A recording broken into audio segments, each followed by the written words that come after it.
Real people, real opinions, real talk radio.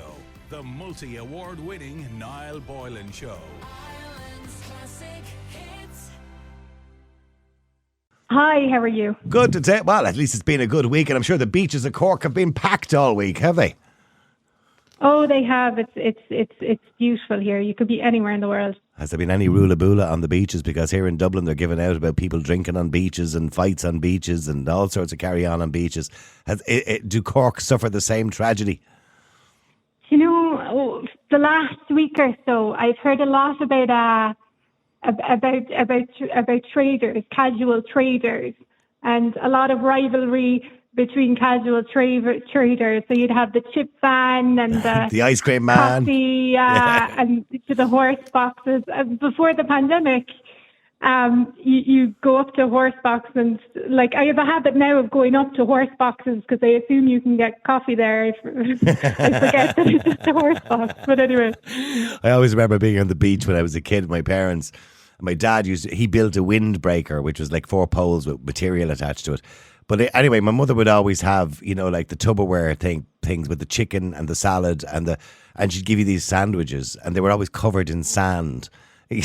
I could still taste the sand in the food because, of course, in Ireland the wind doesn't go away. The sand is the best part. You remind me of holidays. I put sand on my sandwiches all the time just to feel like I'm on the beach. And then my father took so much pride in his car, which was an Austin 1100, I think, at the time. And you won't remember what that was, Sarah. You're way too young.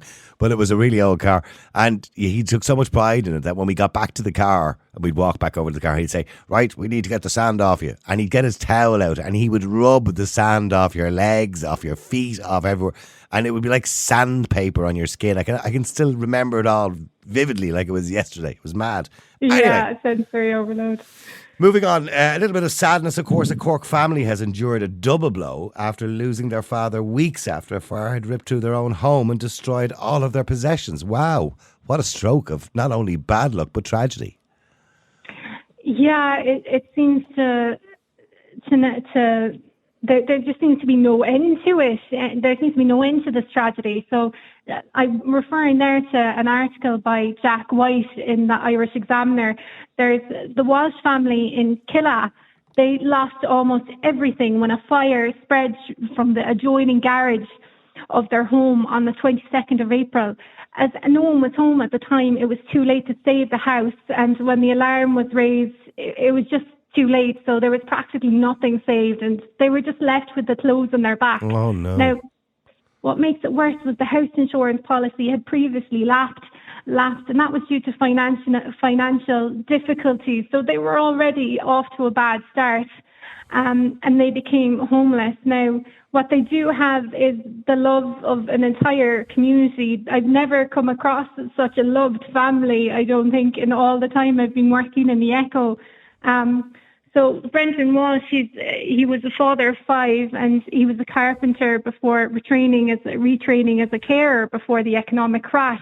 And he was also a frontline worker throughout the COVID-19 pandemic.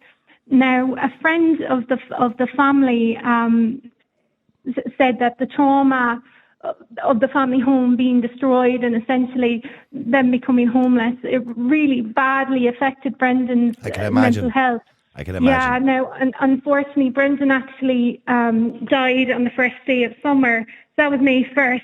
And that was just a week after the house fire. So you can imagine I couldn't imagine that heartbreak. Yeah. It's hard to even begin to imagine. I can't imagine what the poor man was going through with a family of 5 after losing his home. Of course, his mental health was probably through the floor.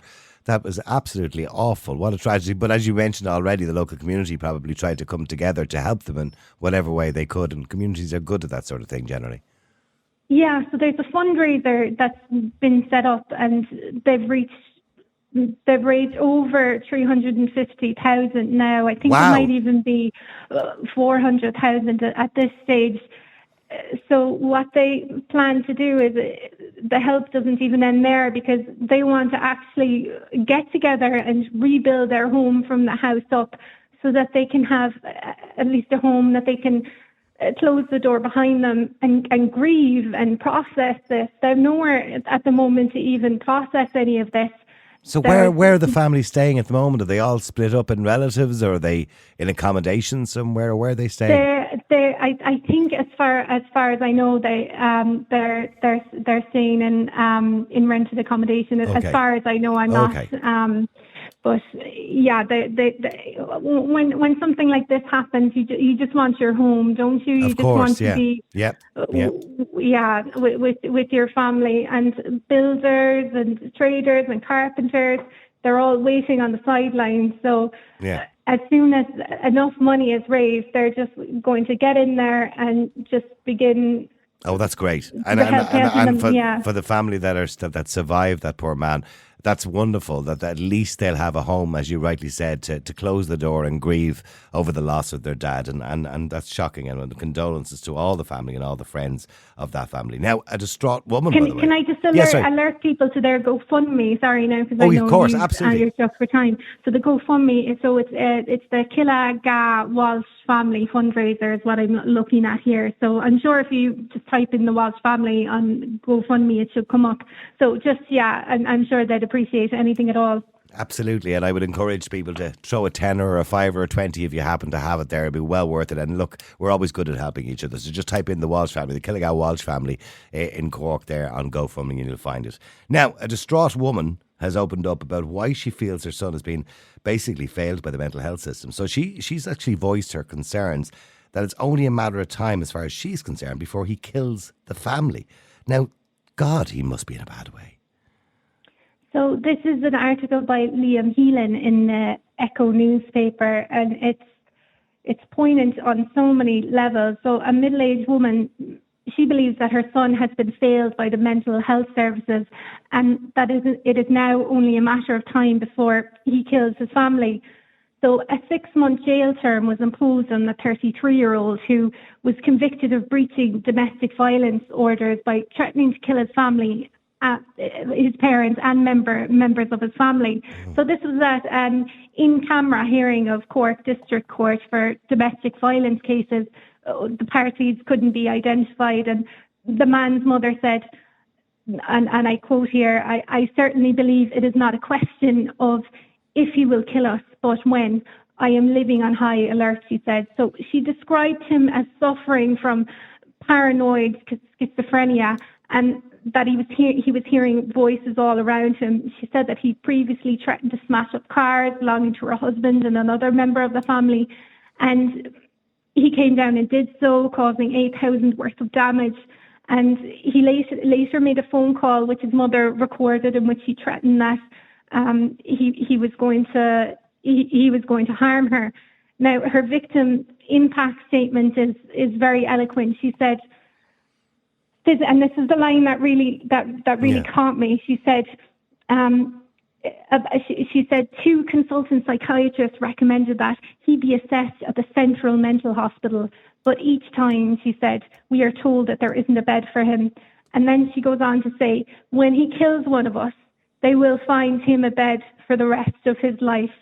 So when I heard that line, there's something about that line that takes your breath away, isn't there? Absolutely. And, isn't it shocking that a lot of this is avoidable, completely avoidable? And it's not just about money or anything like that. It's about resources. It's about dealing with things properly. And it is completely avoidable. And gosh, I hope he doesn't follow through with his threats. Yeah, I hope that there doesn't seem to be any winners here at all. So I just hope they're all okay. And the judge said that he was going to make a recommendation that he was seen by the prison psychiatrist as a matter of extreme urgency. So let's hope he does get the help he needs. Absolutely. And a Cork man, by the way, is peddling a very unique idea on a bicycle made for 2, a tandem on a bicycle made for 2. For 2. He's on a tandem. Where is he cycling to? And by the way, is there somebody on the other saddle, or is it just him on his own? Oh yeah, wait till I tell you about this guy, because this guy is one of Cork's best kept secrets, I think, because he's so humble. He won't tell people about what he's doing, but it's absolutely amazing and so unique. So Mark O'Donoghue, he's giving people with disabilities the chance to enjoy outdoor life again by enlisting them as cycling partners on his tandem bicycle. So as a result of the accident he's had in his life, he said that he quite easily could have been a wheelchair user himself. Now, luckily, he didn't come to that. It didn't come to that. He was saying he had a dislocated C5 and C6 vertebrae, which is fairly drastic. But he was saying that using the bike helped him. He had to keep moving all the time, and that's what helped him. Yeah. So he decided that he wanted to maybe share this experience with others. So what he does is he takes out people on his bike who have all kinds of issues. They're suffering from blindness, Parkinson's, motor neuron disease, as well as many other illnesses. The way he looks at it is, you can go to the gym. I know they have all these initiatives for our modified equipment for people with disabilities, but you don't have that feeling of the outdoors and the wind in your face and all that. That's a really nice feeling. Of course, yeah. Bit of fresh air too, for everything else, yeah. Yeah. Would you believe I went out to interview him because... Did you go on the bike? Did you go on the bike? Yeah, I did. He forced me to go on the bike. I was really inappropriately dressed, and it was raining. And I said, "Can I just go get my coat?" And he said to me, "It's a real granny thing to say now." He said, "You're not made of sugar. Get up on that bike now." So he. And when you say you were inappropriately dressed, you obviously had a skirt on. Did you have to sit side saddle? Oh no, that's not what I mean. No, not I was fine. But I was just wearing the wrong shoes. Oh right, okay. I thought you were being ladylike and sitting side saddle or something like that. No, it wasn't that bad. No, he has. It's like you started a movement because there's tandem bike pilots who have got on board. I think it's a wonderful idea. I think those bike things. Idea. You know those bike things. All over Cork and Ireland and Dublin as well. Where you pay £1 and you get a bike out or whatever to cycle around. I think they should have tandems there for couples. Absolutely, it's a wonderful idea. It's lovely. And this is how they want to bring, because it's a group now, because so many people have got on board with them, so they can bring out as many people with disabilities as possible. So they want to make it so that there's a hub that people can go to and they can get the tandem bikes. Obviously, you'd sign up for it and you register and everything else. But yeah, I think this man, Mark O'Donoghue, I think he's changing the world. It's amazing what he's doing.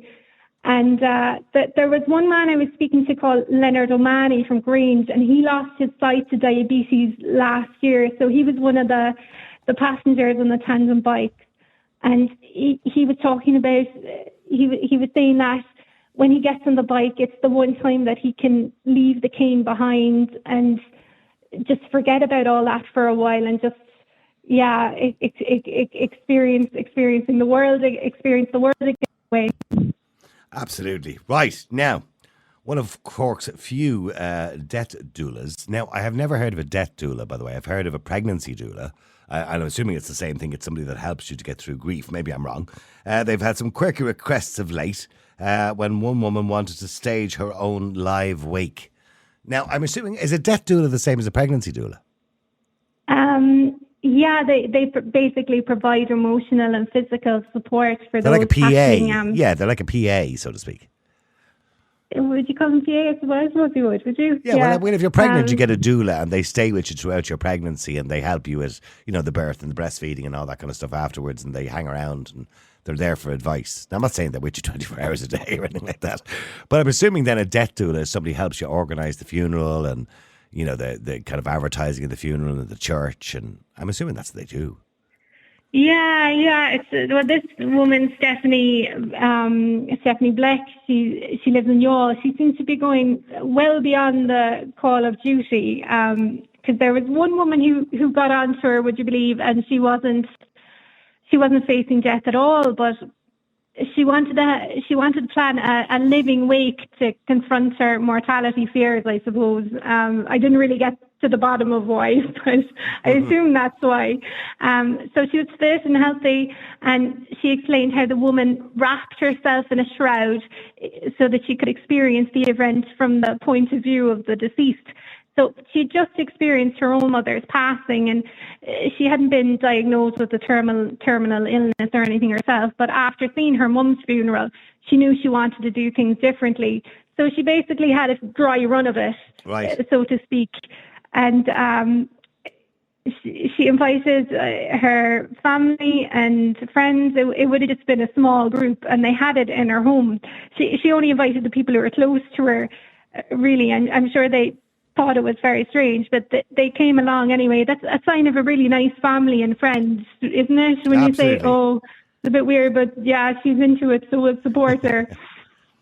But look, finally, the Echo, How I Met My Partner, is shedding light on how dating in Cork has changed since the 1970s. Well, I can tell you at 60 or 50 years, 59 years of age, I'm adding years to myself here, 59 years of age, I'm 60 in September, how dating has changed since I was a young man. And I try to explain it to young people and they never really understand. And I say, you know, we didn't have mobile phones. We didn't even have bloody landlines when I was young.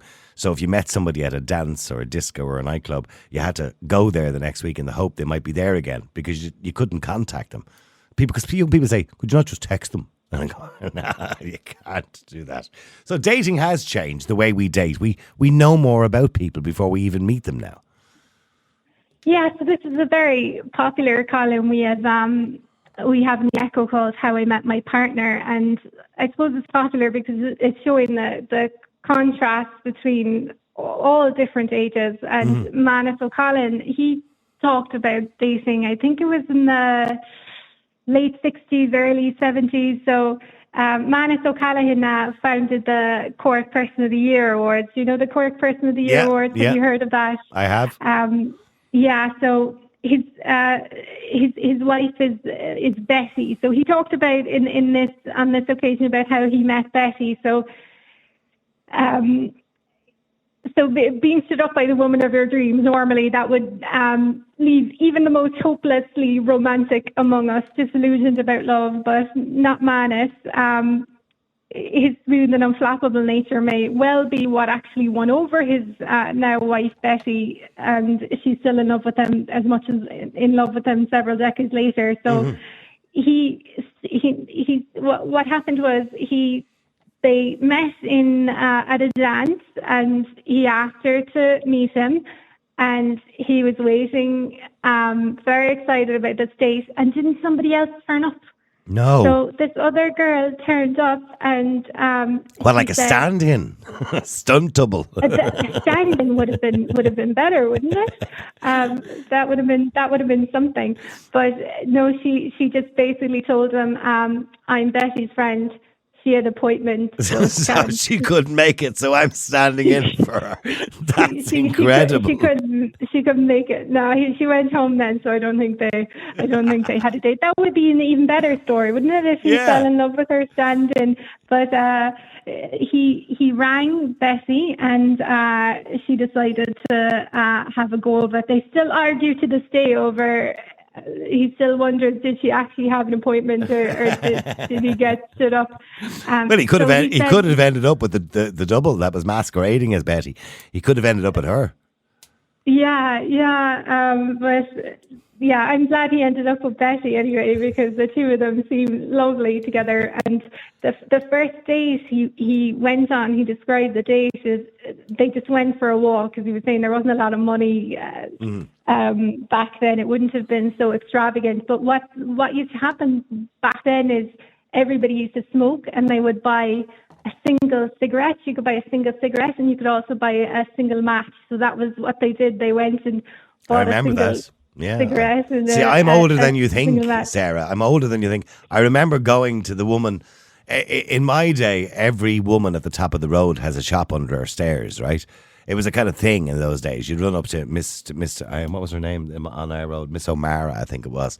And she had a shop under the stairs. So she sold chocolate, cigarettes, milk, sugar, the basics, in case you couldn't get to the shop. A house shop. That's what they used to call them back then, wasn't it? Was it a house shop? A house shop. And then you get a cigarette. So if you wanted a cigarette, like she'd open the packets and she'd sell them singly, and they'd wrap them up in a little bit of tissue paper. So you get a match and a cigarette for like a penny or 2p or something like that. But see, my first packet of cigarettes, I shouldn't encourage people to smoke, and I always tell people it's a bad idea, don't ever start. But my first packet of cigarettes was 10 major, and it was 13.5 pence. In those days, the doctors used to even advertise cigarette. But when you go to your doctor, I can remember being at a dentist, having my tooth out when I was about 10 or 11. I had a bad tooth. And the dentist was smoking he had the cigarette in his mouth while he was pulling my tooth out. Oh my gosh, wouldn't you love to have gotten a picture of that? Doctor, you went into a doctor's office. Oh, you go to the doctor's office and he had an ashtray full of butts in front of you, and he'd be smoking while he was talking to you. Yeah, but wouldn't that be the best? Like, the fact doctors are recommending it, that's the dream, isn't it? If the doctor told you, you have to take 6 bars of chocolate and this will cure your illness. 6 bars of chocolate and 20 cigarettes a day, that should sort you out. Absolutely. But look, there are wonderful stories to hear how people met. And, I think everybody has a story. I'm sure you have a story yourself with your partner as well. But we all have a story of how we met. I have a wonderful story. Mine is very romantic, and I have to say it. I'm married now, by the way, second time. I got married just before Christmas, and we met going back 6 years ago when I was sitting on the sofa and I had a sciatica in my back, and I literally couldn't move to get over to the press to get a Difene, but I literally couldn't get up off the sofa because my back was in so much pain. I was going to call an ambulance, but instead I noticed a message coming in on Facebook from a promoter who was bringing a band into the radio station, wanted to know about the power in the radio station and the suitability of the power, and it was like 1 o'clock in the morning. But she happened to spot that I worked there, so she decided to ask me. And I ended up messaging back and forward, like, what the hell are you doing up this hour of the night, and all that kind of thing. I saw her eyes and her profile picture, and I went, she's gorgeous. Anyway, so I think I fell in love straight away.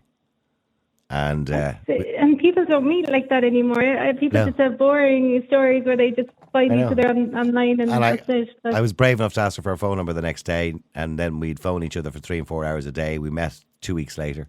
In Cork, actually, we met for the first time. Did you really? Yeah, we met in Cork for the first time. Where in Cork? In the Voodoo Rooms. I wish I had been there. Yeah. We met. That was the first time we had arranged to meet. It was actually a listener party for Classic Hits. And I invited her down to it, and we arranged to meet there. And it was the most wonderful night. All love stories begin in Cork. In the Voodoo Rooms. How I met my partner, Colin. In the Voodoo Rooms, yeah. So it was a lovely story. And here we are, 6 years later, and now we're married. There's hope for all of us. There's hope for all of us. There is. Listen, Sarah, it's been lovely talking to you once again. I'm sure we'll catch up again next week. Thank you very much indeed. Okay, thank you. Real people, real opinions, real talk radio. The multi-award winning Niall Boylan Show. Ireland's classic